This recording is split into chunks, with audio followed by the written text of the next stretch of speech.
For the longest time, I even asked Henry Rotich when he was minister, you started out very well, but you are coming to cheat us here. He said, Mwaura, you are the politicians who taught me how to cheat. Himself, he never lasted. He's no longer minister for finance. Ambassador Ukuri Atani was our minister here in the Ministry of Labor and Social Welfare. And I have told him as much, together with Dr. Kamau Duge. How? Let me give you a scenario so that you understand what I'm talking about. How on earth do you have a 9.8 trillion economy borrowing now 8.4 trillion? The only economy that has borrowed 239% of its GDP, nominal GDP, is Japan. What do they produce? Look around. All of these vehicles, they are from Japan. What does Kenya produce? Nothing. Nothing. Children. You know, America is a $24 trillion economy. They borrowed over 20 trillion, but you know, they have the reserve currency, which is $1. So they are the only people who can print money. Look at Kenya. We have borrowed over 5 trillion shillings in the last 7 years. What is there to show for it?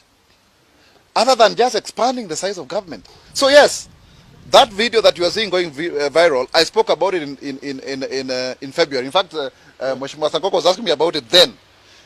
In December, it's still going viral. Why?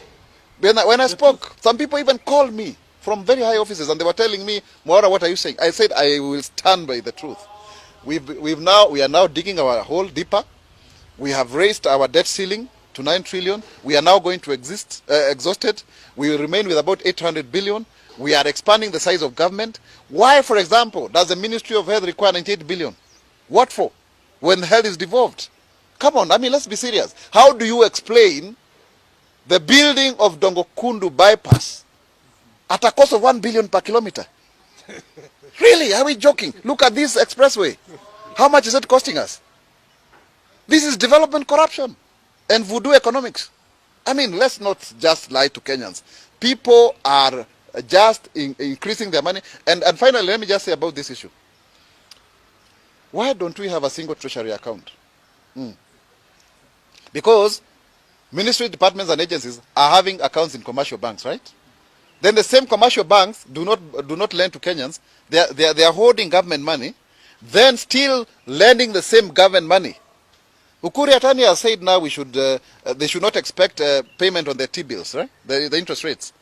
But who are the owners of these banks? Those are the questions. For the last 10 years, which huge multinational-like kind of company has grown out of our economy?